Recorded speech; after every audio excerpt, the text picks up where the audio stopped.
बिस्मिल्लाहिर्रहमानिर्रहीम। आज हमारा जो टॉपिक है वो सर्वाइकल वर्टिब्रा है, उनके फीचर्स। अच्छा, सबसे पहले हमारे पास ये आ जाते हैं एटिपिकल सर्वाइकल वर्टिब्रा 1, 2 और 7, और फिर हमारे पास टिपिकल सर्वाइकल वर्टिब्रा आ जाते हैं 3, 4, 5, 6। सबसे पहले हम एक टिपिकल सर्वाइकल वर्टिब्रा ले लेते हैं और उसकी जो है हम फीचर्स जो है वो डिस्कस कर लेते हैं। अगर हम इस तरह इसको पकड़ें, ये जो है वो हमारी इसकी सर्वाइकल वर्टिब्रा की इंटीरियर साइड है और ये पोस्टीरियर साइड है। हम एंटीरियर टू पोस्टीरियर साइड जाते हैं। सबसे पहले अगर देखें हम ये बॉडी ऑफ वर्टिब्रा है, ये सैडल शेप्ड है, ठीक है। अंदर से कनकेव है और साइडों से ये थोड़ा सा एलिवेटेड है। तो इसको जो एलिवेटेड पोर्शन है इसको हम कहते हैं अनकस या अनसीनेट प्रोसेस कहते हैं। उसके बाद हमारा आगे जाएँ तो सेंटर में ये आ जाता है हमारा वर्टिब्रल फोरामेन। वर्टिब्रल फोरामेन जो है ये आपको ट्रायंगुलर या हार्ट शेप्ड होगा। उसके बाद जो है ये हमारा जो लैटरली है, ये इसको हम कहते हैं लैटरल मासेस। लैटरल मासेस में आ जाता है हमारा सुपीरियर आर्टिकुलर फेसेट, इसके नीचे एंटीरियर आर्टिकुलर फेसेट्स, ये हमारा ट्रांसवर्स प्रोसेसेस आ जाते हैं और बीच में फोरामेन ट्रांसवर्स एरियम आ जाता है। ट्रांसवर्स प्रोसेस में जो आगे बॉडी के साथ है इसको एंटीरियर टुबरकल कहते हैं, जो पीछे है उसको हम पोस्टीरियर टुबरकल कहते हैं। और ये बॉडी ट्रांसवर्स प्रोसेसेस और ये आर्टिकुलर फेसेट, इसके दरमियान की जो जगह है जहाँ ये मैं अपना ये रखा हुआ है मार्कर, इसको हम कहते हैं पेडिकल। अच्छा, अब उसके बाद जो है अगर हम फर्दर पीछे जाएं तो हम ट्रांसवर्स प्रोसेस में से अगर हम बात करें तो वर्टिब्रल आर्टरी, वर्टिब्रल वेन और सिंपैथेटिक नर्व गुजरती है। जो हमारा एटिपिकल सर्वाइकल वर्टिब्रा है ये 7, इसमें जो है फोरामेन ट्रांसवर्स एरियम स्मॉल साइज़ का होता है या होता ही नहीं है, और अगर होता है स्मॉल साइज़ का होता है तो उसमें से सिर्फ वर्टिब्रल वेन पास करती है, बाकी चीज़ें वर्टिब्रल आर्टरी और सिंपैथेटिक नर्व पास नहीं करती। अच्छा, अब हम अगर पोस्टीरियरली जाएं तो ये हमारे पास 2 फ्लैट और थिन जो हैं वो लेमिना आ जाते हैं। लेमिना और ये जुड़ के आपस में पीछे स्पाइनस प्रोसेस बना रहे हैं। और अगर स्पाइनस प्रोसेस आप देखें तो ये बाइफिड है। ये इसमें आप सेंटर में देखें तो बीच में हल्की सी जो है क्लीवेज या पार्टीशन आ रही है, तो ये बाइफिड है। अच्छा, अब इसमें जो है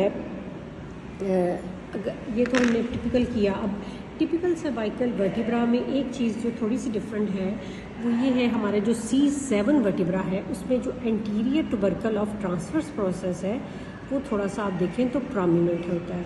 इसकी वजह ये है कि ये it projects in front of carotid artery, तो इसलिए इसको हम कैरोटिड टुबरकल भी कहते हैं।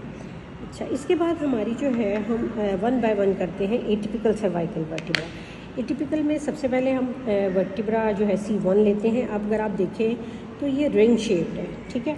तो इसमें जो है वो एक एंटीरियर आर्च आ जाती है ये वाली, और एक पोस्टीरियर आ जाती है। एंटीरियर आर्च पे अगर आप ये देखें तो एंटीरियर टुबरकल प्रेजेंट है और पोस्टीरियर आर्च थोड़ी सी लेंथ में बड़ी है एंटीरियर आर्च से, तो इसका ये पोस्टीरियर टुबरकल प्रेजेंट है।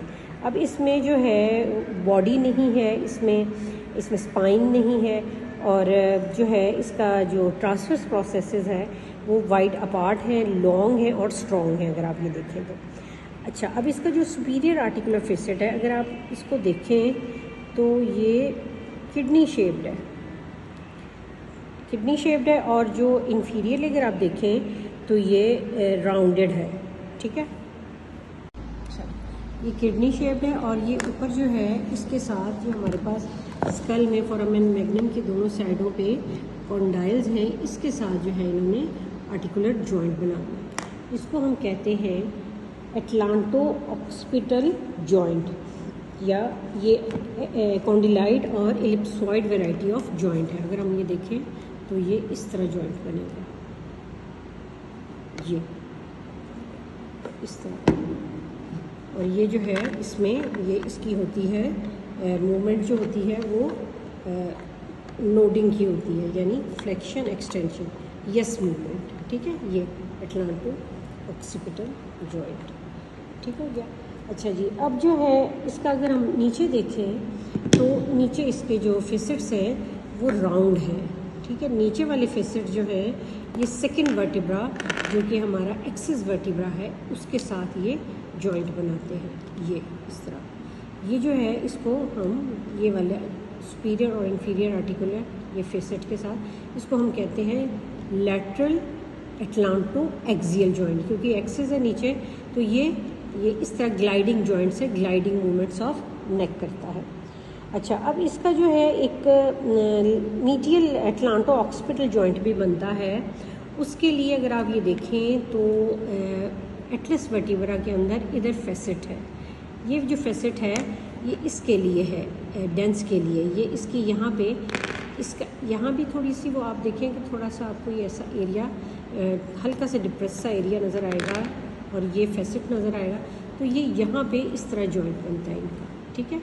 और यहाँ पे जो है एटलस के अंदर ये वाली जगह पे जो इसके सुपीरियर आर्टिकुलर फेसेट के अंदर और नीचे की तरफ है, वर्टिब्रल कॉलम के अंदर है, ये हमारे पास जो ब्लैक मैंने किया है ये हमारे पास जो है वो इसमें जो है अटैच होता है ट्रांसवर्स लिगामेंट ऑफ एटलस, इसको हम कहते हैं ट्यूबरकल। अब बन गया इसका मीडियल एटलांटो एक्सियल जॉइंट, ठीक है, ये सेंटर में ये इसका जो है फेसेट और ये डेंस के साथ। अब इसका जो एक लेटरल एटलांटो एक्सियल जॉइंट ये था, अब एक इसका जो है इसको हेल्ड करना है पोजीशन में, तो यहाँ एटलस के अंदर एक ट्यूबरकल फॉर ट्रांसवर्स लिगामेंट है दोनों साइड्स में, तो ये इससे ये होल्ड करता है और यही इसका जो है ये ट्यूबरकल फॉर ट्रांसवर्स लिगामेंट। और यही जो है इसका जो एक क्रूशियल लिगामेंट होता है उसका ये हॉरिजॉन्टल पार्ट होता है, ये डेंस को स्टेबिलिटी देता है, अपनी पोजीशन में रखता है।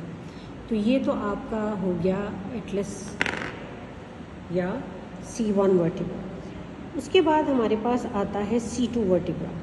C2 वर्टिब्रा में देखें तो वैसे ही ये प्रोमिनेंट है, इसमें ये एक टूथ लाइक प्रोजेक्शन है जिसको हम डेंस या ओडोंटॉइड प्रोसेस कहते हैं। उसके अलावा इसमें जो आर्टिकुलर फेसेट्स हैं अगर आप ये देखें तो ये थोड़ी सी स्लाइडिंग सी, स्लोपी सी और जो है ओवल शेप्ड है। और इसी तरह ये अगर आप देखें डेंस के नीचे तो ये इसकी बॉडी आ जाती है। फिर ये इसके ट्रांसवर्स प्रोसेसेस आ जाते हैं, फोरामेन ट्रांसवर्स एरियम, लेमिना जो कि थोड़ा कंपैरेटिवली थिक है बाकी लेमिना के मुकाबले में, बाकी लेमिना देखें आप तो थिन है थोड़े से और ये थिक है, और ये फिर इसका स्पाइनस प्रोसेस आ जाता है।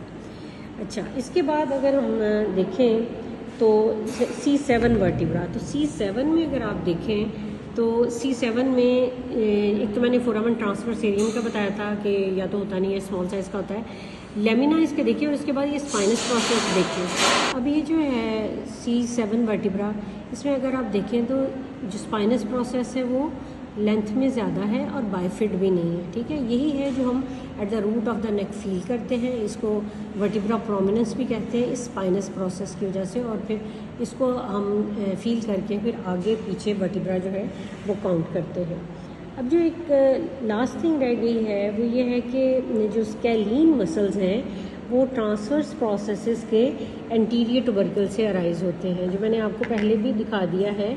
जैसे कि ये है C7 का, हम देख लें तो यहाँ एंटीरियर ट्यूबरकल से अराइज हो रहे हैं C3 से C6 तक, और मिडिल स्कैलीन और पोस्टीरियर स्कैलीन जो है वो यहाँ जो है वो मिडिल स्कैलीन C2 से C7 तक, और जो पोस्टीरियर स्कैलीन है वो C5 से C7 पोस्टीरियर ट्यूबरकल से अराइज हो रहे हैं।